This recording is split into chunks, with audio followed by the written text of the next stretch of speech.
This is a terrible idea. The Trump admin baby bonus is a terrible idea.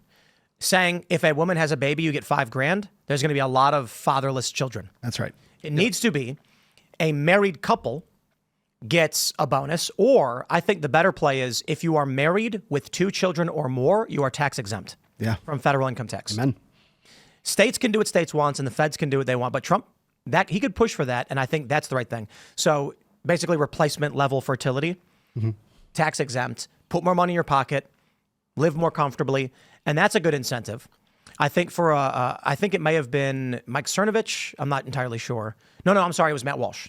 He said increase taxes on single individuals to make up for the lost revenue from married individuals. And there is a mathematical issue, and that is what if everyone just then gets married to avoid that? Yeah. But you've accomplished something tremendous if each of them has 2 kids. You've solved fertility, and the government's taxing less. So it's just like a win-win-win, isn't it? It is. Guys, let's go.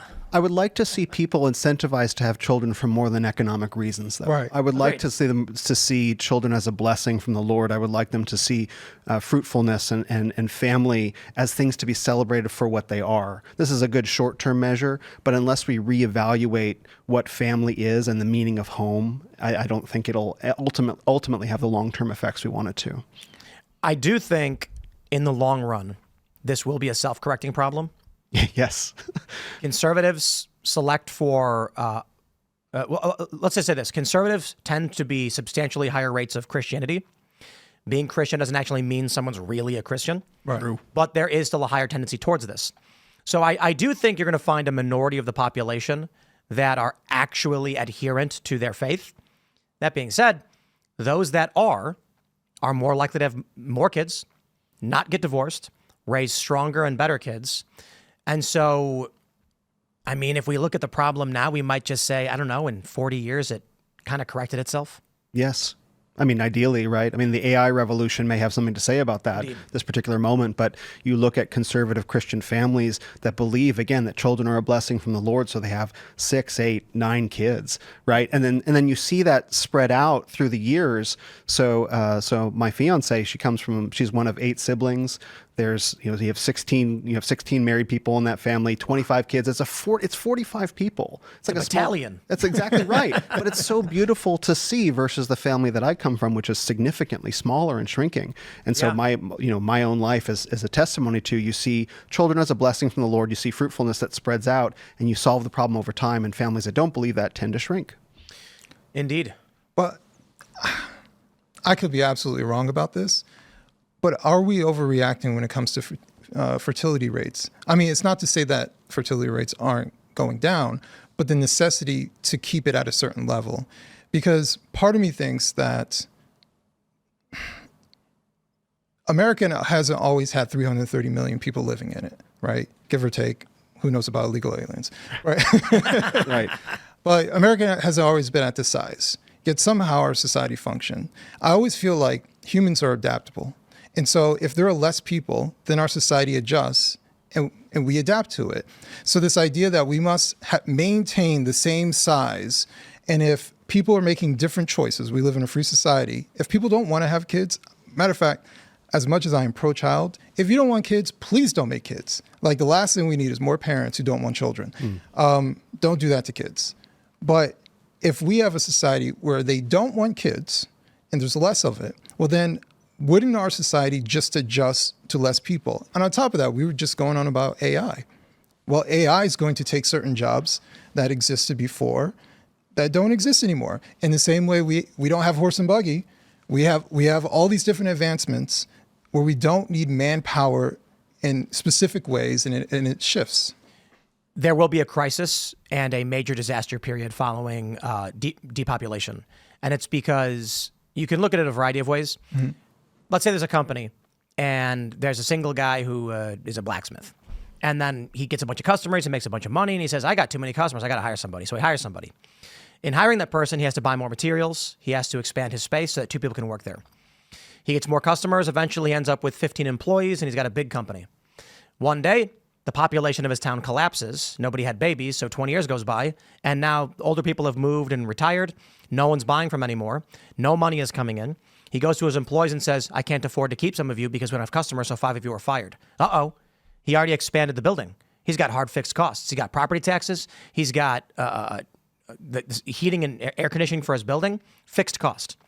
With less people in the town to work those jobs, the demand is high and the supply is low, so the costs go even higher. This will create an economic collapse. The fixed cost of infrastructure that was built up in cities will not go down. And so when the population declines, maintaining urban infrastructure will become extremely, much more expensive as the cost of that infrastructure is divvied up among less people. The terrifying thing then is, if we face a true population decline in a city like New York, you get to the point where skyscrapers and bridges start falling down. And I'm half kidding, but not really. I should say I'm being a bit hyperbolic is a better way to phrase it. Mm-hmm. But these buildings require maintenance. And if you can't get someone to do the work, then literally just won't happen. So when you look at these skyscrapers, they'll start to decay. Eventually a window will fall off and slam into the ground. Bits and pieces will start breaking apart. People will then flee those areas. This is what we can expect with population decline.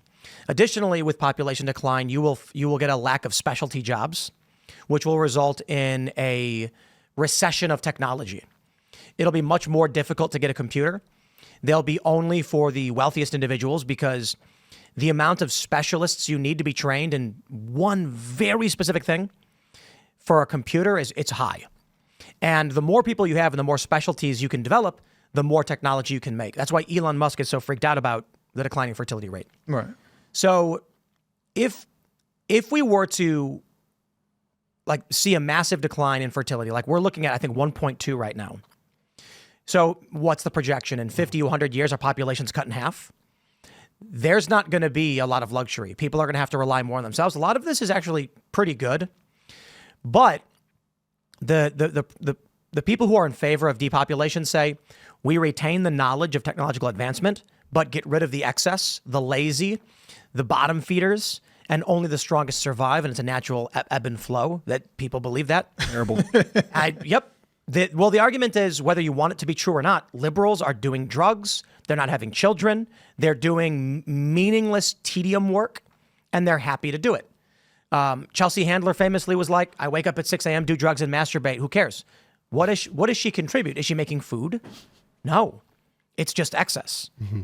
I don't know or care what she does, but it's a fact. Mm-hmm. She and her worldview will cease to exist with her. Yes. I think that there's going to be consequences before then as well, because children are how they extend our time horizon.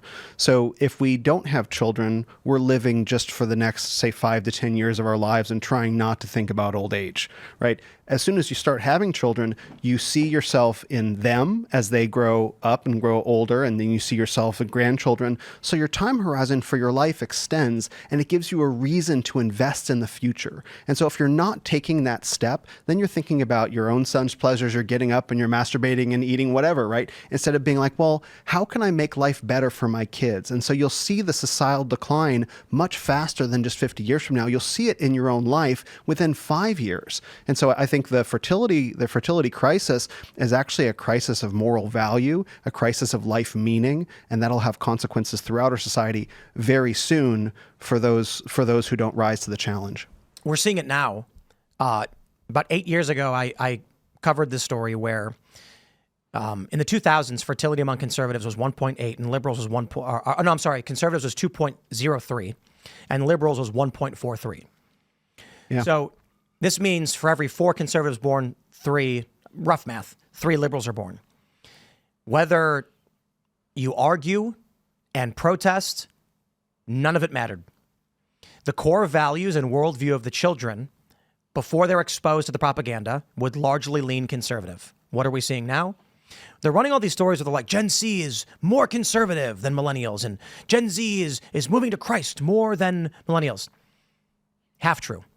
We are seeing a bit of an ideological shift as Gen Z gets older, but it's largely due to the fact that conservatives had more kids. Mm-hmm. So there's more conservatives entering the voting block simply by virtue of conservatives having kids. Math. It's just math. Liberals have abortions and they sterilize their kids. Conservatives have trans their kids. Many. Exactly. Yeah. And conservatives have tons of kids. Do the math. Give it 2 generations. Mm-hmm. I mean, I had a wonderful magical moment that I know many of you listening have experienced when my wife and my daughter, she's got her, on the ground with my mother-in-law on the phone with her mother. So great grandma, grandma, mom, and baby, 4 generations all sitting there giggling and laughing with each other. And it was magic. Thanks for watching this clip from the Culture War podcast. We're live every Friday, 10 a.m. to noon. So subscribe and come hang out.